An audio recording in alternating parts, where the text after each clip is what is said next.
Hello, I'm Jean Pete, and I welcome you back to our show, Better Living. Better Living is brought to you by the Homestead Hope Foundation and is sponsored by Homestead Hospice, where commitment to education and premier hospice care helps patients and families through life's most important journey. Welcome, everybody, back to Better Living. We appreciate you tuning in today. I'm Allison Finley. My co-host, Jeannie Pete, is on vacation, but she will return next week. In the meantime, this is May, and it is Mental Health Month, National Mental Health Month. So today our guest is Lisa Poore. Lisa, welcome to the show. Thank you for having me. Could you tell our listeners a little bit about your background and your practice? Sure. I'm a licensed professional counselor in the state of Georgia. I've been practicing for about 22 years. I have a practice that I'm a director of in Johns Creek, Georgia, and we also have a satellite office in Holly Springs. I have a staff of 8, and we treat everything from children to adolescents to adults, addictions, depression, anxiety, you name it, we do it. That's Paraclete? Paraclete Counseling Paraclete Center. Counseling. Okay. I have been looking forward to doing this show ever since we talked, because everybody I know seems to be going through some sort of a meltdown right now. Every conversation I have seems to include something about the economy is contributing to the meltdowns. There's so much going on. We all need to be in therapy, but really, honestly, people this is one of the things they avoid going to handle. And do you think there's a stigma still? Have we not outgrown that? I really think we haven't yet outgrown. I think it's better than it used to be, but I still think a lot of people do not want to go to therapy. That is something that still seems taboo to a lot of people. We have a country that says, I can do it myself. Yes, and, we do. I don't need anybody's help, and we have people who really don't want to go get help. But we have people also who are living in such desperate times now that they're really having no option other than to seek mental health professional help because their lives are falling apart. And I know when we talked earlier, just you and I, you were saying that it could range from the recession, the economy, the tough times can affect people's marriages. It can affect the children in the home. It can affect a broad range of mental things that fall under mental health. Right. But you can track them back to the stress coming from this particular time that we're living in. Well, because there's only so much stress that our bodies can handle. And so if your marriage is already in trouble and your spouse loses his job, your kid is also rebelling, and you can't figure out how to pay your bills, all of those stressors are cumulative in effect. And over time, and we'll talk about that later, hopefully, how the buildup of stressors ends up causing people to have emotional burnout, depression, anxiety, chronic health issues. There's a variety of consequences from living in this type of environment that we've been in for now, almost 5 years. Right, and which is, a very extended period of time. I think there are a lot of people alive right now who have never been through an economy this bad, and to them this is so foreign. And they don't really relate it back to what's happening in their personal lives. So knowing that there are so many mental health issues we could be talking about, I think we probably need to focus down on the anxiety issue, do we not? Absolutely. In fact, the statistics show that anxiety disorders, and there's a wide variety of them, are the number one mental health issue in this country. It affects 40 million people a year. Wow. And only a third of people are getting appropriate treatment, which means we have 2/3 of 40 million people who are not getting treated appropriately each year. How would people recognize, you're now using terms that we know if we're anxious, but what would be the warning signs that we're into an anxiety disorder in the first place? Can you give us a little background on what this would cover? Yeah, absolutely. Let's talk a little bit first about probably one of the most common anxiety disorders, and that's called generalized anxiety disorder. And those are the people that they think a lot, they worry about everything. Their minds are always on the go. It's usually also associated with hyper reactivity physically, like they may be restless, they may not sleep well, they may be irritable. Those people who have those chronic issues. I'm not talking about anxiety that where something happens in your life, you resolve it, and a day or two later, it's gone. In fact, some anxiety is actually very helpful for us. It prepares us to deal with that presentation at work. It prepares us for that piano recital, those sort of things where anxiety actually is very beneficial. I'm talking about chronic, weeks, months, even potentially years of pretty much daily worry, struggle. They're not able to sleep well. They're irritable with their spouses and their families. That's the type of thing we're talking about as far as anxiety that would be considered problematic. And people, they will find a way to try to cope. I'm running through my head. Some people I know over-exercise. Some people turn to self-medicating with, a little too much to drink. People do, that's their first reaction, is it not? I'll fix this myself. Right, absolutely. And I would say, not that I'm not an alcohol and drug counselor, but we know that the incidence of use of alcohol and drugs has gone up in these recent years. So we know people are self-medicating. And in fact, that's probably the first thing people do. They self-medicate. After that, sometimes, and what happens a lot, and in fact, it's a good first step for those people who have that stigma, is go to your primary care doctor. Usually that's a family physician or an internal medicine doctor in most cases. Go and talk to your family physician because they a lot of times are the first line treatment because there's not as much stigma to go and talk to your primary care doctor about, I'm anxious and I can't sleep. But the thing I need people to understand is it's usually, sometimes people go in and say I'm worrying, but usually there are a lot of physical symptoms. My stomach hurts.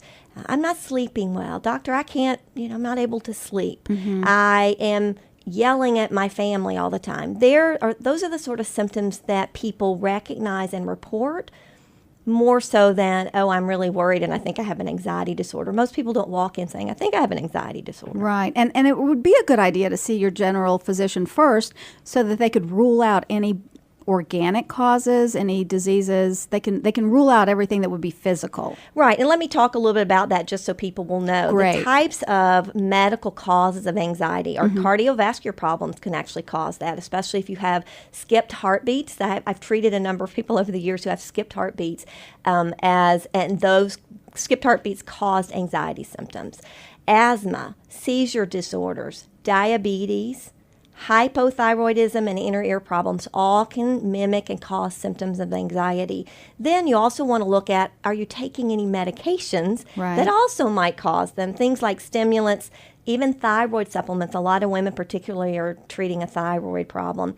Cold medications, allergy types of medications. Tranquilizers and sleeping pills, which people will then use to self-medicate, can also cause anxiety symptoms. Certain blood pressure medicines.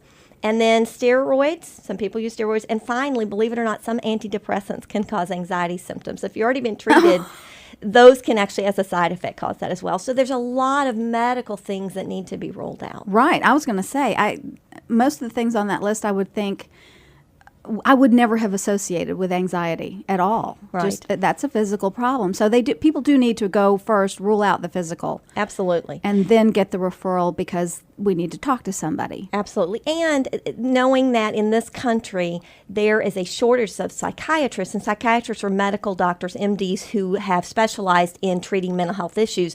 The primary care doctor is the frontline person. Utilize your primary care doctor. If you don't have one, get one.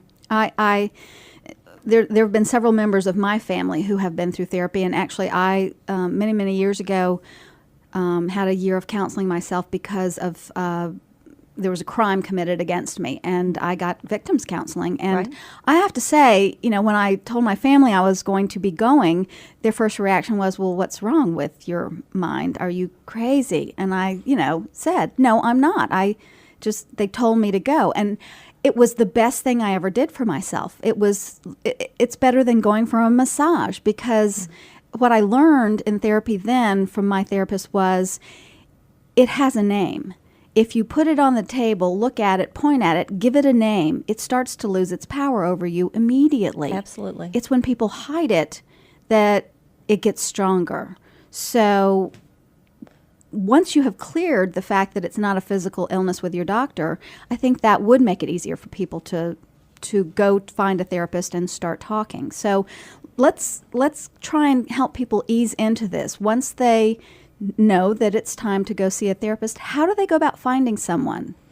Well, a lot of people will ask their primary care doctor for a referral, and that's one way. Some people, based on insurance, have to use a certain therapist provided with their insurance company, and so they even can go to usually the website now. Most insurance companies have a list of therapists that are available to them.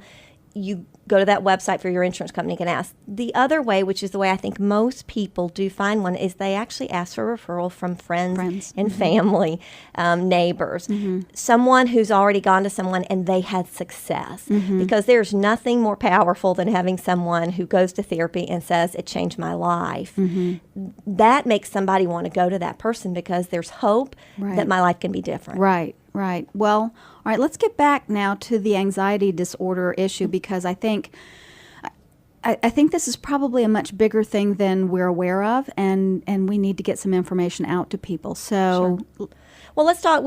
I talked a little bit before about generalized anxiety disorder. Let me just kind of go over briefly the other major anxiety disorders and some symptoms that people can recognize and say, oh, maybe I have that. Okay. Outside of generalized anxiety disorder, the one that tends to go along with that, a lot of times you'll see these two together, are what's called panic disorder.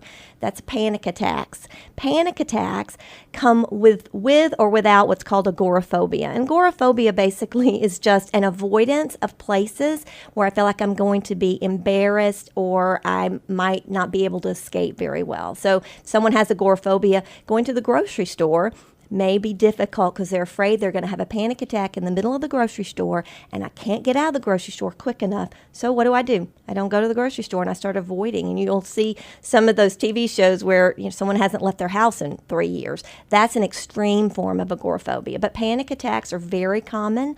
A lot of people have them. And generalized anxiety disorder, that thinking over things over and over again, running like the VCR tape in your head, usually makes panic attacks worse. And so you'll see those two disorders very commonly go together. I really honestly, let me just stop for a minute, because I am not familiar with panic attacks. I've had friends who've told me that they have relatives, so I really haven't been close enough to this. Okay. What would people, if I were in the grocery store and somebody next to me had a panic attack, what would I be witnessing? What would I see? What would I do? Well, a panic attack basically is an instance in which, and it can last minutes. For a lot of people, it's just seconds, but only minutes. But it feels like an eternity. Their heart races. They begin to not be able to catch their breath, and they feel like they're dying. For a lot of people, they may have tingling in their hands and their extremities. They may feel faint. They may feel like that they're having a heart attack. And that's exactly what I would think I was looking at. I'd be dialing 911 saying, I think I'm looking at a heart attack. Well, believe it or not, a number of people go to an emergency room thinking they've had a heart attack and they're diagnosed with panic attacks. Okay. So that's probably what you would see if you were in the grocery store witnessing somebody. You'd think maybe they were having a panic attack. But better call 911 and be safe. Absolutely. Sorry. Yeah, absolutely. There's no shame in ending up in the emergency room and the doctor says you only had a panic attack. That would be better than a heart attack. Right, it would. Okay. Outside of panic, then the other anxiety disorders, post-traumatic stress disorder, also called PTSD. And we've heard that term a lot. Absolutely. But please explain that a little deeper for me, because I'm interested in... PTSD is a stress reaction usually brought on by a traumatic event, someone who's been raped, sexually abused, men and women who are coming back from the front lines, having been over in Afghanistan and Iraq. And those people usually have very severe reactive symptoms. They go from either being numb or they go to being reactive. They have flashbacks, they have panic symptoms, they relive their experience, their traumatic experience. And so that's a very specific disorder that's not as common as some of the others, but if you've gone through, especially when we had 9/11, we had lots of cases in New York after the World Trade Center towers where people were diagnosed with PTSD. I was actually on a beach in Florida for the 4th of July not too long ago, and everyone was gathered on the beach watching the fireworks go off. And I just happened to notice a man who was walking along the right where the waves were washing up onto the sand, and one of the fireworks went off, and it was particularly a loud boom, and he dropped to the ground on his hands and knees and started scuttling along on the beach. And somebody standing next to me said he's having a flashback to war. That was a bomb to him. Yes. He literally crawled all the way up the beach on his hands and knees, looking forevermore like he was trying to find a foxhole. Right. That's a very vivid example of someone who's had a PTSD reaction, is having a flashback. You're not normally going to see those a lot. That's a very unusual case that happened. But that is exactly the types of behaviors that happen with PTSD. Very difficult disorder, but there's some really good treatments out there, some exposure treatments.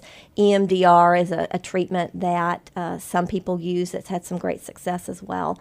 So there are some different treatments for different anxiety disorders as well. So we tailor each of these disorders, we tailor a treatment plan for that. And so how long is this list of anxiety? Just a couple more. Okay. I'm fascinated that this many things will fall under that category. Right. Social anxiety disorder. Very common. It's only getting talked about in recent years, and probably for some people, they've never even knew that existed until they saw the commercial for medications that actually treat social anxiety disorder. And that basically is a fear of being embarrassed or humiliated in social situations. There's very good treatments for that, as well as medications for social anxiety disorder. And then finally, what's called simple phobias. That basically means I have a certain object that's a feared object in my life. I have a phobia of snakes, but my phobia is an extreme reaction. Okay, I don't personally like snakes, but I'm not going to do everything I can to avoid them, and I'm not going to freak out if I see one. A phobia is an extreme reaction to certain specific feared objects. So let's just say people are now, at this point, our listeners have... You've hit somebody's hot button now. Okay. They know that you've described them in some form or fashion. Let's go to the first appointment. They walk in and say, I had a panic attack in the grocery store, or I'm absolutely terrified of heights.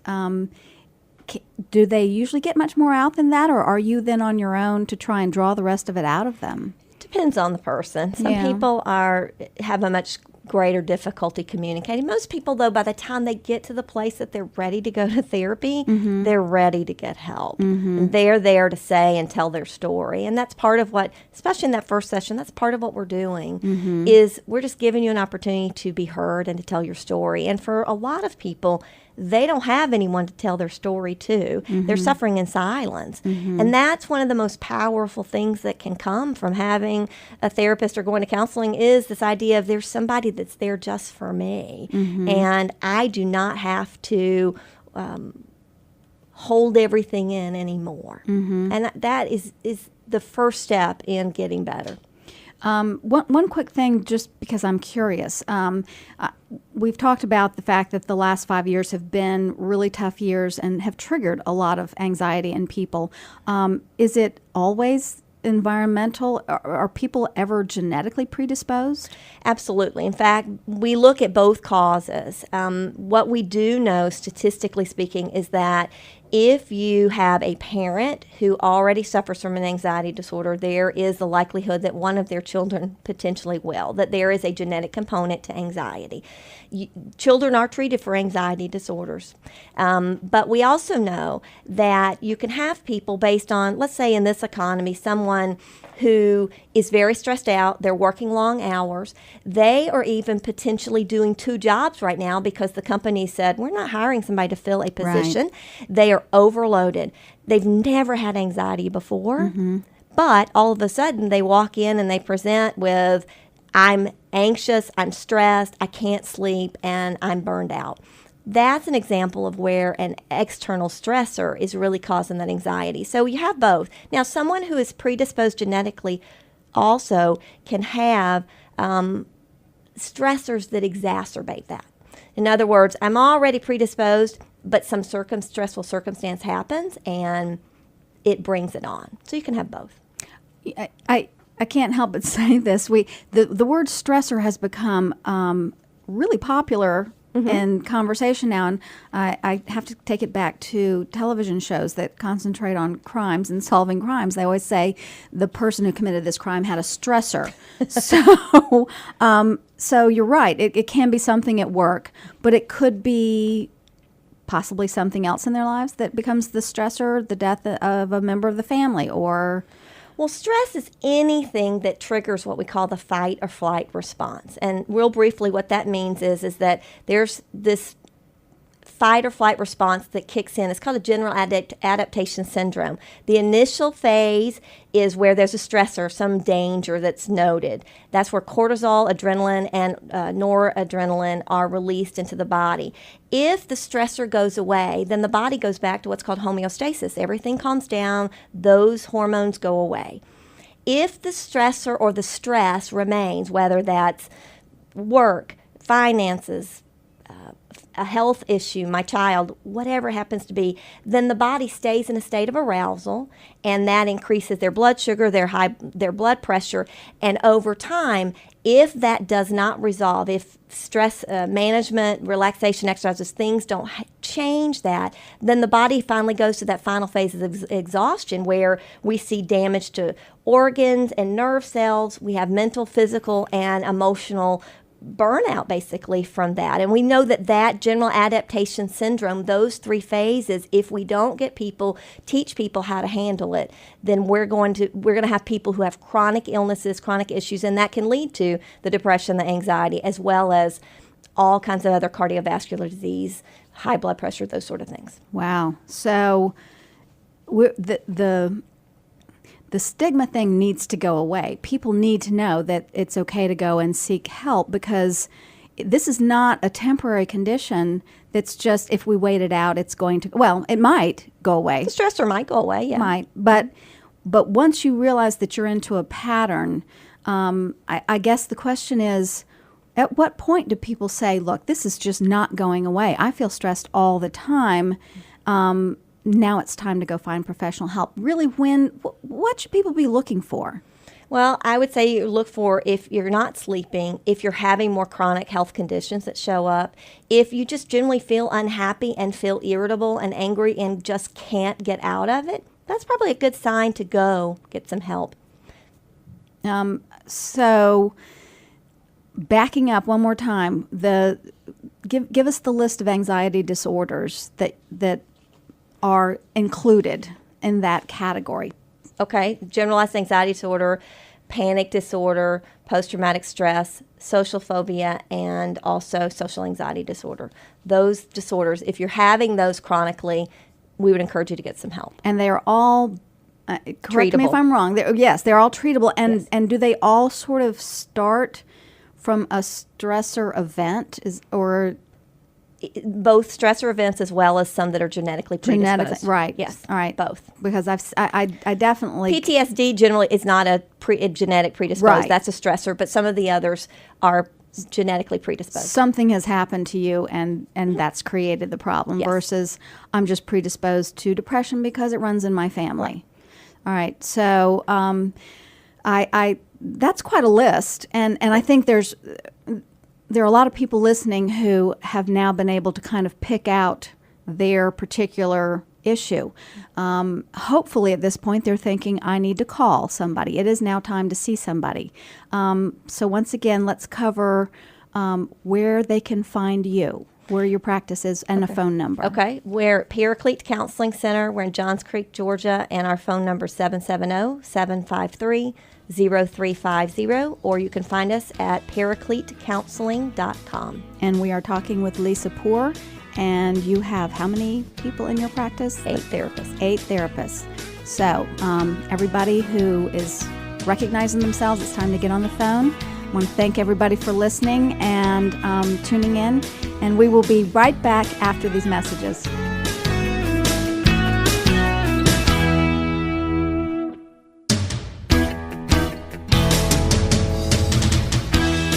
Hello, I'm Jean Pete, and I welcome you back to our show, Better Living. Better Living is brought to you by the Homestead Hope Foundation and is sponsored by Homestead Hospice, where commitment to education and premier hospice care helps patients and families through life's most important journey. Welcome back, everybody. I'm Allison Finley, and we are talking with Lisa Poore today about mental health issues, specifically anxiety disorders, of which there seems to be quite a long list. Now that we've identified, and maybe just let's go over them one more time, the identification of the anxiety disorder list. Okay. We've been talking about generalized anxiety disorder, panic disorder, post-traumatic stress disorder, also known as PTSD, social anxiety disorder, and simple phobias. Okay. So let's talk about treatment. Now that they've recognized what they have, they're in your office. Where do you go from there? Okay. Well, to begin with, obviously, we want to diagnose it, make the correct diagnosis of which disorder they have. After that, the truth is that medications are very good places to start when it comes to treatment. Some people are very much against medication, and a number of the disorders are treated very well with therapy and different types of therapies. But medication is a very good thing to use, particularly for things like panic disorder, where if your panic attacks are happening so frequently, then we need to calm those down, and so putting you on an anti-anxiety medication. So the two main types of medications used to treat all of these anxiety disorders are anti-anxiety medications and antidepressants. Antidepressants are preferable long-term because anti-anxiety disorders with medications, with the exception of one, are generally addictive. And so because they're addictive, they are really short-term use medications. And so we start with those and usually end up putting someone on an antidepressant, which treats not only depression but also treats anxiety. The antidepressant term is somewhat misleading because it treats both anxiety and depression. Right. So a lot of times we would start there. Right. But when it comes to therapy, after diagnosis, one of the things we want to do is, because most anxiety disorders are because the body is overreacted. There's too much cortisol, there's too much adrenaline flowing in the body. We want to do some things to help that calm down. And so we start with things like relaxation exercises, deep breathing exercises, visualization and imagery types of things. I have my clients create a peaceful scene where they use all of their different things that they can do, whether it's what they see, smell, hear, taste, touch, and they create a scene in their mind, and then we record it actually, and so I put it on a CD and they take it home, and so they'll play it. Mixed in with that is what we call diaphragmatic breathing, and even some studies that have shown that people who don't have an anxiety disorder, who regularly use relaxation exercises, can counteract the negative effects of stress, particularly if you use something like diaphragmatic breathing. And basically what that means is you put your hand on your belly and you do a very slow breath in through your nose, a very slow breath out through your mouth. And as you're doing that, your belly should move up and down just slightly. And that lets you know that you're using your diaphragm, you're getting a really deep breath. And I encourage 5 minutes, just sit quiet in a room, close your eyes, and breathe. We know that something as simple as that can help counteract the negative effects of stress. It also helps the body create what's called a relaxation response, because what we've got going on is this anxiety stress response. We're trying to teach some skills that help create a relaxation response instead.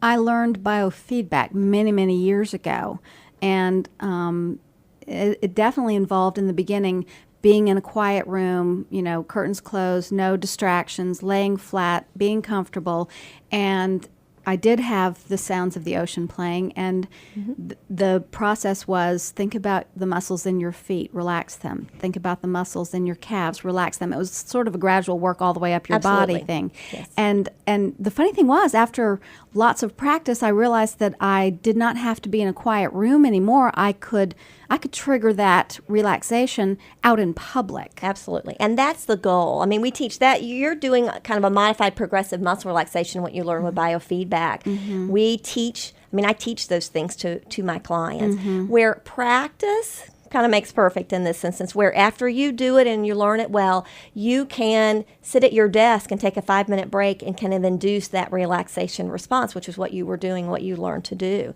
And those are the types of things that I teach and that we teach our clients who are struggling with these. These things are good, though, even if you don't have an anxiety disorder. If you're distressed, they're also good things to use. They are. And I think that we get so busy and there's so much on our plate, so much on the to-do list that we're thinking, really, by 10 o'clock tonight, if I can finally get everybody to stop talking to me, I might have time to do that.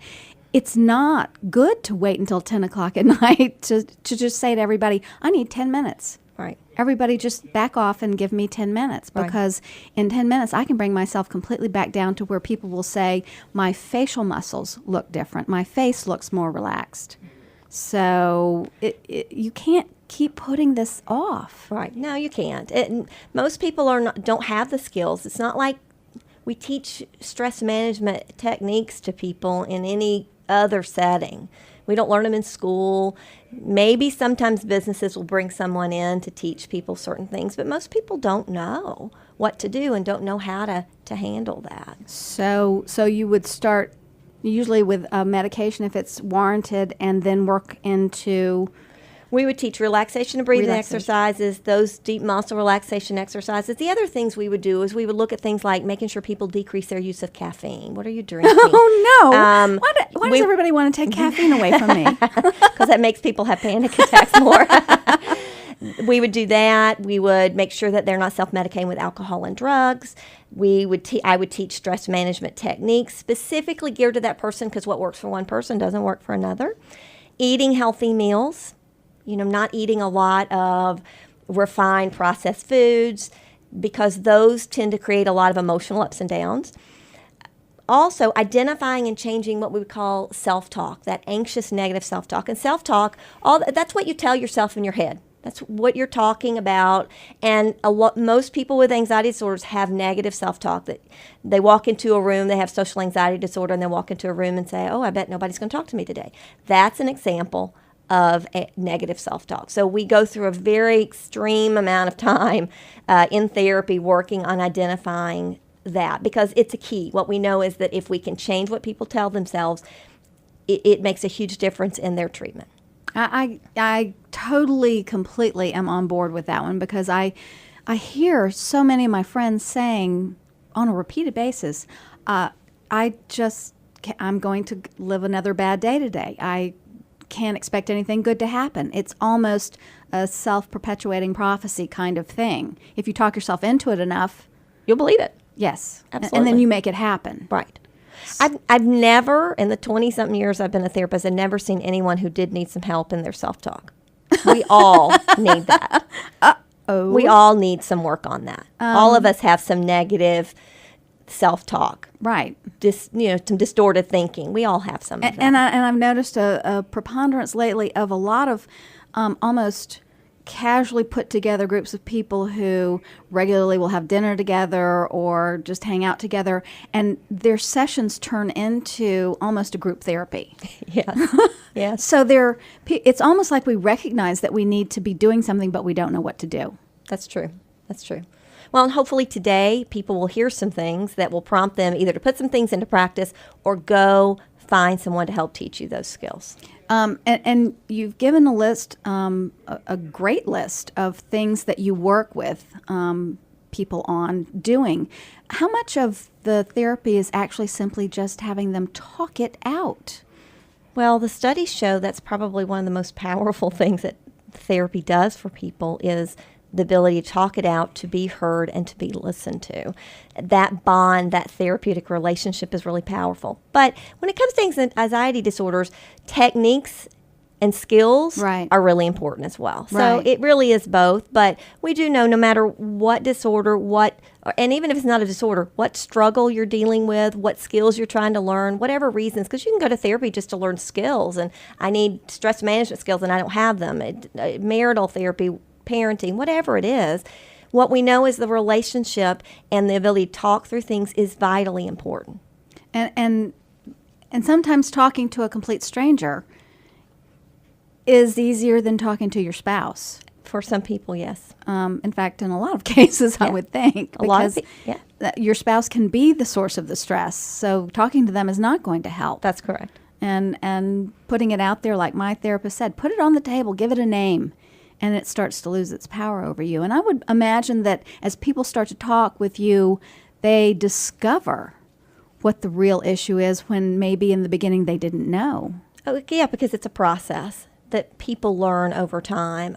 As they come to their own insight into their own behavior and what's going on, what they realize is they can change things. They begin to have a greater understanding of what caused it, a greater understanding of how did I get here, and a belief that I can do things and I can get better. I can handle my life better. I'm not powerless. And that's something that's very important for people to learn is I'm not powerless in my life. I can have the power to make those changes. I can make a difference in what's happening in my family, in my marriage, with my children, in my work environment, that they become having a greater sense of having some power. Right, and that's important because I hear a lot of my friends say, I wish we could go back in time to a simpler, happy time. I mean, and they act like they don't feel like they are due happiness anymore, that it's never going to be part of their lives anymore, that it's just always going to be this way. Yeah, I say that's hopeless. To me, that's losing hope. A lot of people have lost hope, I would say. Well, all right, so now that we've gotten everyone's attention and they're thinking, maybe not, are there simple things they could try on their own at home that would give them the confidence to say, you know what, maybe a little of this worked and I need to get a better professional opinion and really, really work on this with a professional? Right. There are a list of things that people can do, and there's some things that they can try on their own.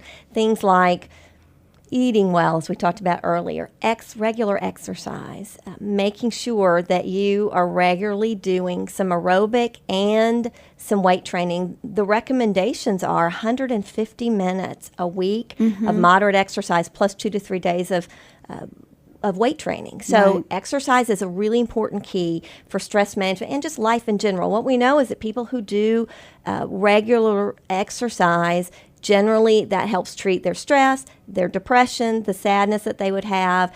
It just benefits them physically as well as mentally and emotionally. And the funny thing is that it's almost the antithesis of what people tend to do. If you're stressed, then by the time you do get home from work and you've gotten the kids down or whatever, you just want to be a couch potato. Absolutely. And so that's exactly the opposite of what you should be doing. Well, because I have people tell me, I'm too tired to exercise, and I look at them and say, I promise you'll have more energy if you'll start your exercise. You're going to have to probably go about 2 months of regularly doing it before you begin to feel like, oh, I feel different now. I have a little bit more energy. It takes several months, but sometimes you got to gut it out. Right. I don't know how to say it any other way. Right.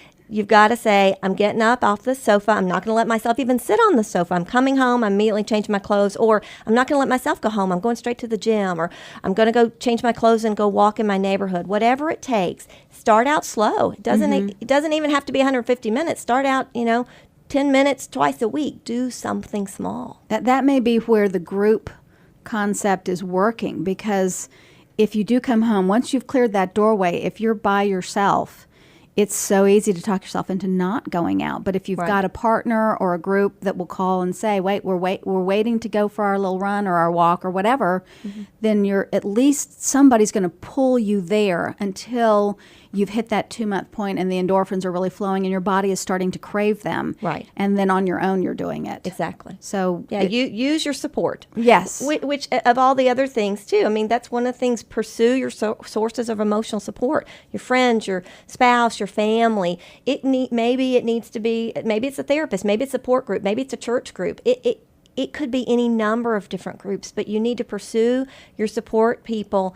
Don't isolate yourself. I hear a lot, volunteer in the community. Get out and do something for somebody else. And I know as I was raising my children, anytime they would say to me, we don't have the name brand backpack that everybody else has, Mom, my reaction was always to plunk them in the car and take them to work in a soup kitchen that weekend, because they needed to know that, things may look bad to you, but you're not as bad off as some people are. Right. And so getting out, even though if you're in a dark place and you want to go home and isolate yourself, you're right. That's the worst thing you can do in most cases, because getting out and being with people makes you forget your problems. Absolutely. So on my list of suggestions is volunteering, doing something for someone else, getting your mind not focused on yourself so much. What else is on? Let's give them a list. Okay. I love this.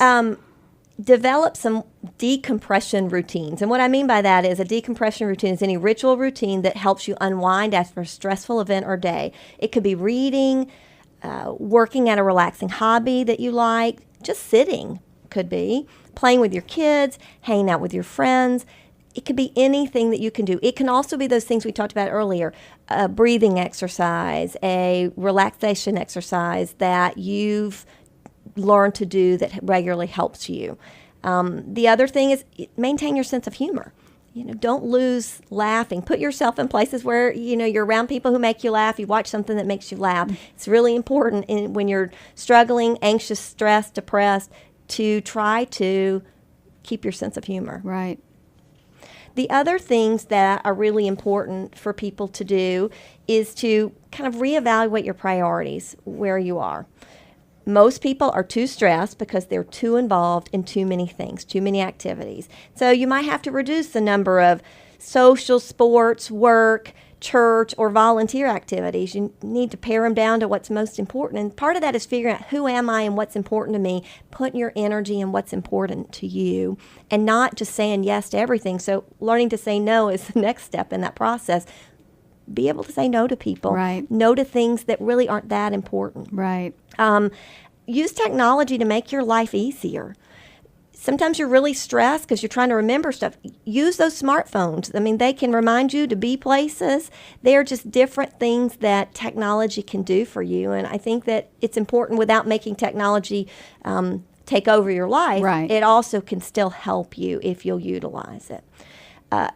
Spiritual support for some people who have that. Something in your life that makes you make sense out of the world you live in. Whatever that is for you. And different people have different things that do that for them. But that's an important, that sense of that something bigger than me and something that they believe in is really important for people as they're going through things. Learning to use time management skills well. A lot of people are not very good at managing their time. That would be why we all take our laptops on vacation. That's why I don't take mine on vacation. 'Cause you're better that you've gotten there and the rest of us haven't. Well, and that's also part of what, as far as looking at treatment, is learning to set boundaries. What are the people identifying the boundaries in their life? What kind of boundaries do they need to set? A lot of people don't have very good boundaries, which leads to being anxious and making them have more emotional problems and difficulties. So boundaries, things like not taking laptops on vacation is a boundary that some people, I have that one.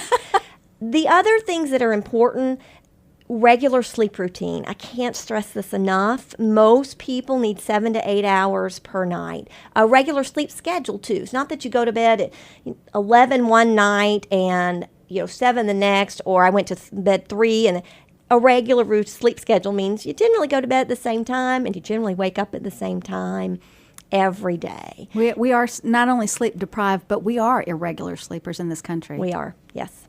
I'm amazed at the stories my clients tell me about their sleep because sleep is really important to me. It's always been, and I make sure I get it. And so when I hear some of the stories, I hear them, I went to bed at 3 a.m., just shocks me because I would be worthless the next day. My guess is they are too. They're just not admitting it. Right. So sleep routines, and if you have chronic sleep issues, do something about that. It's the other thing, because in a lot of cases, outside of things like sleep apnea that can be treated, a lot of sleep issues are stress and anxiety related.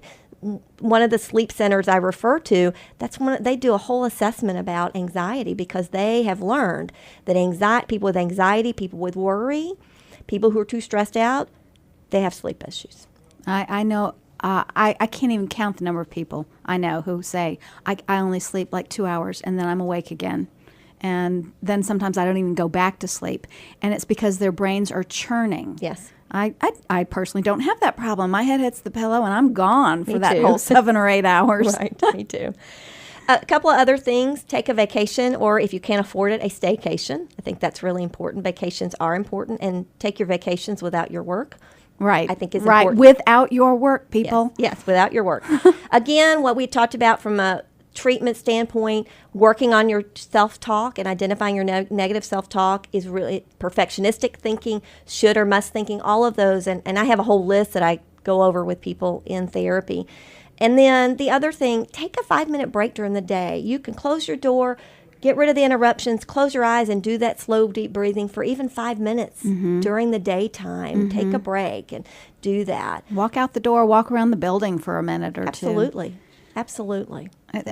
This is it's beginning to sound like, well, go ahead, because I want to get the list in first. Yeah, no.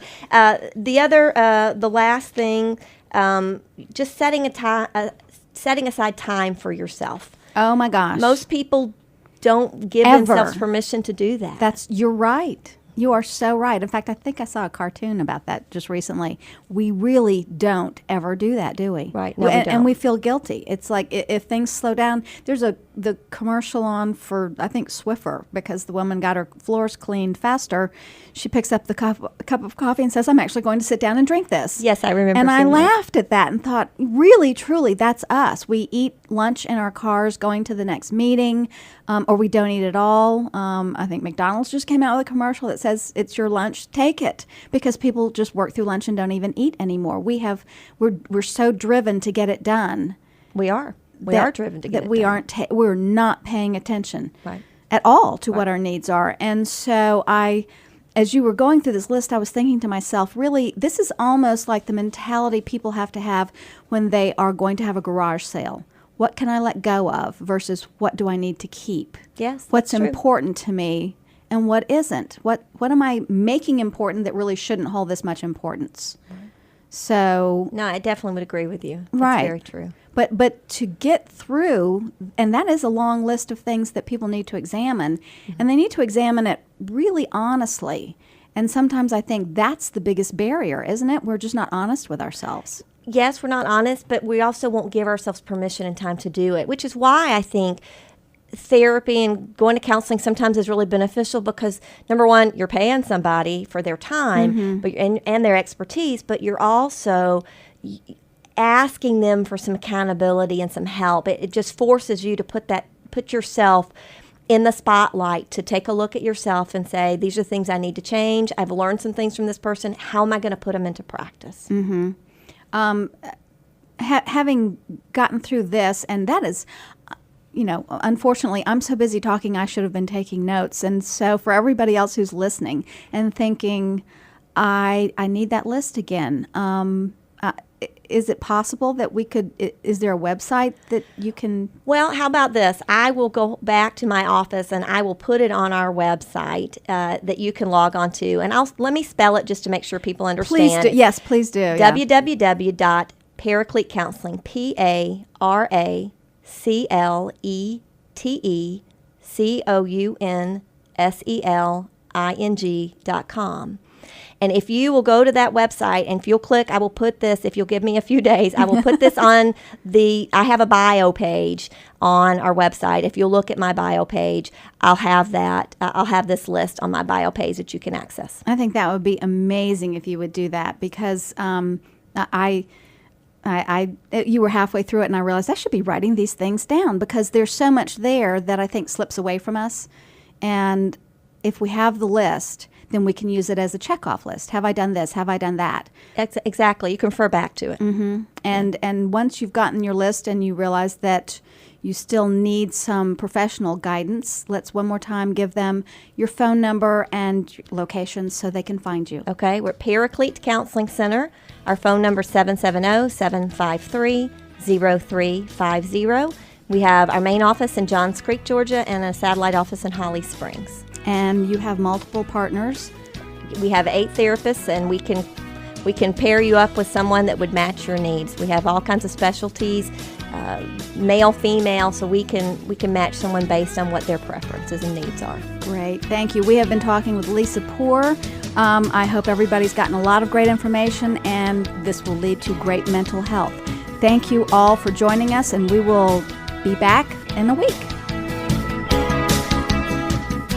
Thanks for listening. Have a blessed day and week ahead, and listen here same time next week and every week. Homestead Hope Foundation is your resource for a healthy life. God bless.